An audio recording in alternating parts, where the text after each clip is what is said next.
बिस्मिल्लाहिर्रहमानिर्रहीम। अस्सलाम वालेकुम नाज़रीन। Patriot by Shahzad Ali. उम्मीद है आप सब खैरियत से होंगे। नाज़रीन, बिल आखिर 2 साल के बाद हमारे वज़ीर आज़म साहब जो हैं अपने हमसाया मुल्क अफ़ग़ानिस्तान की यात्रा को चले गए। उनका ये दौरा यकीनन दूररस नताइज का हामिल होगा और जिस तरह की आज मैंने अखबारात में और दीगर ज़राए से उस दौरे की तफसीलात जानी, तो मुझे उम्मीद है कि इस दौरे से इंशाअल्लाह ताला को बेहतर नताइज जो है वो बरामद होंगे। वैसे तो यकीनन जो पहले भी हमारे सरबराहान ममलकत जाते रहे तो वो यही समझते थे कि दौरा बहुत अच्छा हुआ, बहुत कामयाब हुआ, बाहमी मशावरत से दोनों मुल्कों के जो इंटरेस्ट जो हैं उनके ऊपर बात की गई और इसके यकीनन नताइज बहुत अच्छे आएंगे। लेकिन माज़ी के जो तजर्बात हैं या माज़ी के जो हक़ाइक़ हैं वो इसके बरक्स रहे कि उसके बाद भी अफ़ग़ानिस्तान के अंदर से हमारे मुल्क पे हमले भी होते रहे, सरहद की खिलाफ़ वर्जियाँ भी होती रहीं। इंडिया भी खुलकर वहाँ बैठकर अपनी दहशत गर्दी और अपने मज़मूम अज़ाइम को पाया तकमील तक पहुँचाता रहा। यकीनन हमारी अफ़वाज का उसमें बड़ा मुस्बत रोल रहा कि उन्होंने हमेशा ईंट का जवाब पत्थर से दिया और गोली का जवाब गोले से दिया। और मैं वो फिर बात किए बग़ैर रह नहीं सकता कि लोग इस हवाले से मुझे हदफ तनकीद भी बनाते हैं कि हर दफ़ा फ़ौज की बात करना कोई ज़रूरी नहीं होता। लेकिन मैं समझता हूँ कि ये फिर हुब्बे अली नहीं बुग़्ज़े मुआविया वाली बात है कि हम ये जानते भी हों, हम ये समझते भी हों और हमें ये मालूम भी हो कि अगर हमारी पाक फ़ौज मौजूद ना हो या वो इस सरहदों की हिफाजत पर बैठी ना हो तो ये लोग हमें खा जाएं, हकीकतन ये लोग खा जाएं। और इंडिया के साथ मिलकर कई और अक़वाम जो है वो पाकिस्तान के दर पे हैं। वो पाकिस्तान को एटॉमिक पावर जो एक अल्लाह की मेहरबानी से हमारे पास एजाज़ है उससे महरूम करने की मज़मूम साजिशें करते रहते हैं। लेकिन अल्हम्दुलिल्लाह सुम्मा अल्हम्दुलिल्लाह ये क्रेडिबिलिटी हमारी अफ़वाज की है कि उन्होंने आज तक दुश्मन के ना सिर्फ दांत खट्टे किए हुए हैं बल्कि उनको उनकी औकात में रखा हुआ है। जिस तरह से ये सिर्फ पाकिस्तान नहीं, ये दुनिया मानती है कि पाकिस्तान की अफ़वाज जो है दुनिया के चंद ममालिक में से शायद पाकिस्तान की फ़ौज जो है 4-5वें नंबर पे आती है दुनिया में।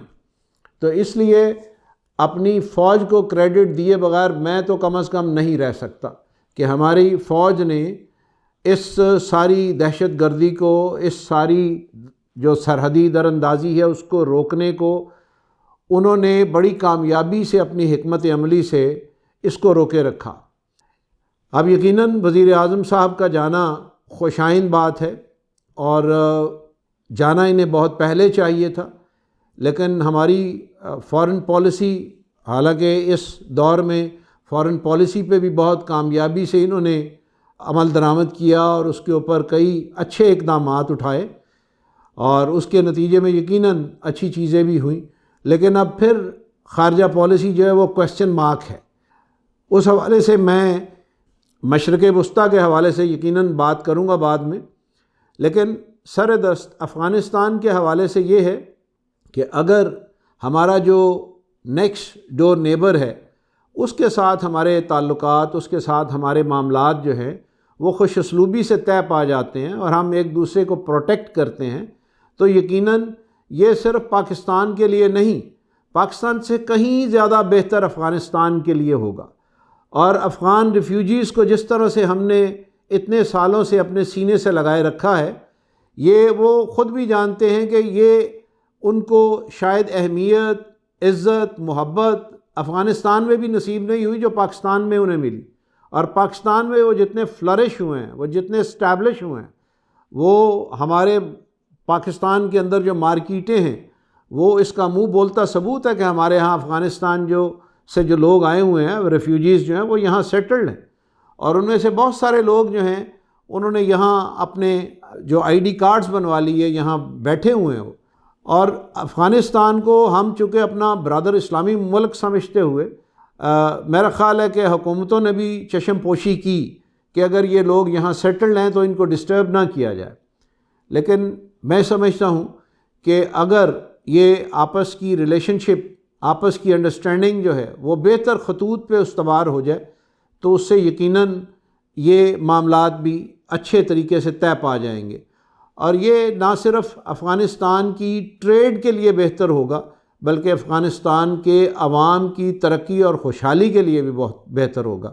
اس میں یقیناً امریکہ کے انٹرسٹ بھی موجود ہیں کہ امریکہ جیسے ٹرمپ گورنمنٹ اپنی فوج یہاں سے نکالنا چاہتی تھی، کیونکہ ان کے اپنا جو ہے بجٹ جو ہے، ان کا اپنے اکانومی جو ہے وہ ڈسٹرب ہے افغانستان کی وجہ سے. اور اس صورت میں وہ پاکستان کا کندھا تلاش کر رہی تھی کہ پاکستان کا کندھا ہمیں مل جائے، اور پاکستان کے کندھے کو استعمال کرتے ہوئے انہوں نے بھی اپنی افواج کو یہاں سے نکالنے کا عمل کیا. پھر جو افغانستان کے جو مجاہدین تھے، جو طالبان جو تھے، ان کو بھی انہوں نے کچھ اچھے گڈ جسچر کے طور پہ رہا بھی کیا، اور ابھی بھی کچھ لوگ باقی ہیں.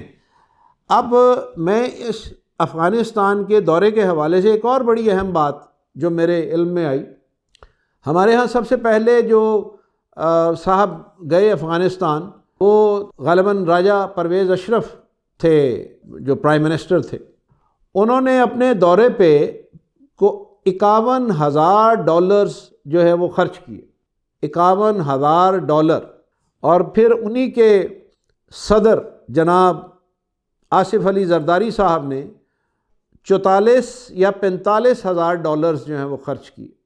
پھر جو محبوب لیڈر ہیں ہماری قوم کے جناب میاں محمد نواز شریف صاحب، انہوں نے $58,000 خرچ کیے.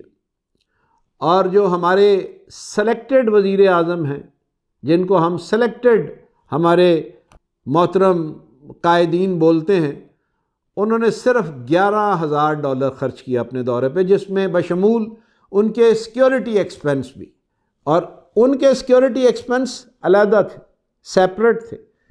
تو میں سمجھتا ہوں کہ جس کام کی بنیاد اچھے طریقے سے دیانتداری کے اوپر رکھی جائے اس کا نتیجہ بھی دیانتداری والا آتا ہے. تو مجھے امید ہے کہ عمران خان صاحب نے جس دردمندی کے ساتھ اور جس ہوش مندی کے ساتھ یہ اپنا دورہ کیا ہے، دیر آیت درست آیت، وہ گئے تو صحیح. اور انہوں نے ایک اور جو بات کی ہے، انہوں نے کہا کہ ہم افغانستان کی سوچ سے زیادہ ان کی مدد کریں گے. یہ بڑی خوشائن بات ہے. اور یقیناً افغانستان کے سربراہ جناب اشرف غنی صاحب نے بھی اسی قسم کے جذبات کا اظہار فرمایا ہے. اور میں امید کرتا ہوں کہ دونوں ملکوں کی اگر یہ پرخلوص کوششیں جاری رہیں اور اس میں نیک نیتی شامل رہی تو اس کے نتائج بہت اچھے ہوں گے، اور اس سے نہ صرف دونوں ملکوں میں امن کی بحالی ہوگی بلکہ معیشت کی بحالی بھی ہوگی یقیناً. آپ سب کا بہت شکریہ. میرے چینل کو سبسکرائب فرمائیے، بیل آئیکن کو دبائیے، اور اگر آپ مناسب سمجھے تو اس کو شیئر بھی فرمائیے. والسلام علیکم ورحمۃ اللہ.